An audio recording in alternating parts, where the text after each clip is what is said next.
Hi friends, Tollywood box office దగ్గర ఇంకా ఒకే ఒక్క పేరు మార్మోగుతోంది. అదే మన శంకర వరప్రసాద్ గారు. సినిమా రిలీజ్ అయ్యి 20 రోజులు పూర్తయినా కూడా థియేటర్లలో ఈ సినిమా జోరు ఏమాత్రం తగ్గడం లేదు. సాధారణంగా ఏ సినిమాకైనా 2 వారాలు దాటిన తర్వాత వర్కింగ్ డేస్లో కలెక్షన్స్ బాగా డ్రాప్ అవుతాయి. కానీ ఈ సినిమా విషయంలో మాత్రం ఆ రూల్ పూర్తిగా బ్రేక్ అయింది. 20వ రోజు కూడా ఈ సినిమా నిలకడగా కలెక్షన్స్ రాబట్టుతూ మెగాస్టార్ స్టామినాను మరోసారి ప్రూవ్ చేసింది. 18వ, 19వ రోజుల్లో కొంచెం స్లో అయినట్టు కనిపించినా 20వ రోజు మళ్లీ మంచి హోల్డ్ కనిపించింది. ముఖ్యంగా ఫ్యామిలీ ఆడియన్స్ ఇంకా ఈ సినిమాను వదలడం లేదు. స్కూల్సు, ఆఫీసులు నడుస్తున్నప్పటికీ ఈ సినిమా కోసం ఈవినింగ్ షోలు, నైట్ షోలు మంచి ఆక్యుపెన్సీతో నడిచాయి. చాలా సెంటర్స్లో ఇంకా హౌస్ఫుల్ బోర్డులు కనిపించాయి అంటే ఇది మామూలు విషయం కాదు. ఇక 20వ రోజు కలెక్షన్స్ విషయానికి వస్తే ట్రేడ్ వర్గాల అంచనాల ప్రకారం ఈ సినిమా ప్రపంచవ్యాప్తంగా సుమారుగా 7.5 కోట్ల నుంచి 8.5 కోట్ల గ్రాస్ వరకు వసూలు చేసినట్టు సమాచారం. వర్కింగ్ డే అయినా కూడా 8 కోట్లకు దగ్గరగా రావడమంటే నిజంగా భారీ అచీవ్మెంట్. ఇందులో తెలుగు రాష్ట్రాల నుంచే సుమారుగా 5.2 కోట్ల నుంచి 5.6 కోట్ల గ్రాస్ వచ్చింది అని ట్రేడ్ టాక్. మిగతా భాగం ఓవర్సీస్, రెస్ట్ ఆఫ్ ఇండియా నుంచి వచ్చింది. తెలుగు రాష్ట్రాల్లో చూస్తే నైజాం ఏరియా ఇప్పటికీ స్ట్రాంగ్గా హోల్డ్ అవుతోంది. హైదరాబాద్, రంగారెడ్డి, మేడ్చల్ లాంటి ప్రాంతాల్లో మల్టీప్లెక్స్లలో 40 నుంచి 50% ఆక్యుపెన్సీ నమోదయ్యింది. సింగిల్ స్క్రీన్స్లో అయితే కొన్ని చోట్ల ఇంకా 60% వరకు ఫిల్లింగ్ కనిపించింది.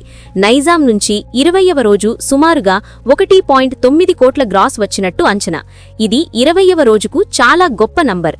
ఆంధ్రప్రదేశ్ విషయానికి వస్తే గోదావరి జిల్లాలు, కృష్ణా, గుంటూరు ప్రాంతాల్లో ఈ సినిమా ఫ్యామిలీ ప్యాకేజ్లా మారిపోయింది. మధ్యాహ్నం షోల కన్నా ఈవినింగ్ షోలలో ఎక్కువ రెస్పాన్స్ కనిపించింది. ఏపీలో మొత్తం కలిపి సుమారుగా 2.6 కోట్ల నుంచి 2.8 కోట్ల గ్రాస్ వసూలైనట్టు సమాచారం. సీడెడ్ ఏరియాలో కూడా ఈ సినిమా మాస్ ఫాలోయింగ్తో నిలకడగా ఆడుతోంది. అక్కడి నుంచి దాదాపు 0.8 కోట్ల గ్రాస్ వచ్చినట్టు అంచనా. కర్ణాటకలో సినిమా ఇంకా స్టెడీగా నడుస్తోంది. బెంగళూరులోని కొన్ని కీలక థియేటర్లలో రోజుకు 2 షోలు కొనసాగుతున్నాయి. 20వ రోజు కర్ణాటక నుంచి సుమారుగా 0.45 కోట్ల గ్రాస్ వచ్చినట్టు ట్రేడ్ అంచనా. తమిళనాడు, కేరళ లాంటి ప్రాంతాల్లో స్క్రీన్స్ తగ్గినా ఉన్నచోట మాత్రం సినిమా గౌరవప్రదమైన కలెక్షన్స్ ఇస్తోంది. అక్కడి నుంచి కలిపి దాదాపు 0.25 కోట్ల గ్రాస్ వచ్చింది.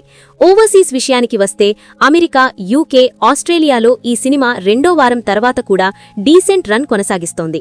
ముఖ్యంగా యుఎస్లో వీకెండ్ దగ్గర పడుతుండటంతో అడ్వాన్స్ బుకింగ్స్ కొంచెం బెటర్గా కనిపిస్తున్నాయి. 20వ రోజు ఓవర్సీస్ నుంచి సుమారుగా 1.1 కోట్ల నుంచి 1.3 కోట్ల గ్రాస్ వచ్చినట్టు ట్రేడ్ వర్గాలు చెబుతున్నాయి. ఇవన్నీ కలిపి చూస్తే 20వ రోజు వరకు ఈ cinema worldwide total gross సుమారుగా 372 నుంచి 375 కోట్ల రేంజ్కి చేరినట్టు అంచనా. ఇక షేర్ పరంగా చూస్తే 20 రోజులకు గాను ఈ సినిమా ప్రపంచవ్యాప్తంగా 185 కోట్లకు పైగా షేర్ కలెక్ట్ చేసినట్టు ట్రేడ్ టాక్. ఇది మెగాస్టార్ కెరియర్లోనే ఒక రేర్ ఫీట్ అనే చెప్పాలి. ఇక్కడ గమనించాల్సిన విషయం ఏంటంటే ఈ సినిమా పెద్ద యాక్షన్ ఎపిక్ కాదు, పాన్ ఇండియా విజువల్ వండర్ కాదు. ఒక ఫుల్ ఫ్యామిలీ ఎంటర్టైనర్గా వచ్చి 20 రోజులు కూడా ఇంత స్ట్రాంగ్గా నిలబడుతోంది అంటే దానికి కారణం content. Anil Ravipudi mark comedy, Chiranjeevi energy, family audience connect, ఇవి 3 కలిసి ఈ సినిమాను లాంగ్ రన్నర్గా మార్చాయి. మరో ఇంట్రెస్టింగ్ పాయింట్ ఏంటంటే చాలా థియేటర్లలో కొత్త సినిమాలు వచ్చినా కూడా ఎగ్జిబిటర్లు ఇంకా ఈ సినిమాకే ప్రైమ్ టైం షోలు ఇస్తున్నారు. కారణం simple, collections guarantee. Working day అయినా కూడా కనీసం థియేటర్ రెంట్ కవర్ అయ్యేలా ఈ సినిమా ఆడుతోంది. ఇక ముందు రోజులు ఎలా ఉంటాయి అంటే వీకెండ్ దగ్గర పడుతున్న కొద్దీ 21వ, 22వ రోజుల్లో మళ్లీ చిన్న జంప్ వచ్చే అవకాశాలున్నాయి. అదే జరిగితే ఈ సినిమా 400 కోట్ల గ్రాస్ మార్క్ వైపు మరింత బలంగా అడుగులు వేస్తుంది. ఇప్పటికే బ్రేక్ ఈవెన్ కంప్లీట్ అయి భారీ లాభాల్లో ఉన్న ఈ సినిమా ఇప్పుడు పూర్తిగా హిస్టారికల్ రన్ వైపు వెళ్తోంది. ఫైనల్ గా చెప్పాలంటే మన శంకర వరప్రసాద్ గారు 20వ రోజు కూడా బాక్స్ ఆఫీస్ దగ్గర తగ్గలేదు. ఇది కేవలం ఒక సినిమా సక్సెస్ కాదు, మెగాస్టార్ మార్కెట్ కి మరో సర్టిఫికేట్. రోజులు గడుస్తున్న కొద్దీ ఈ సినిమా విలువ ఇంకా పెరుగుతోంది.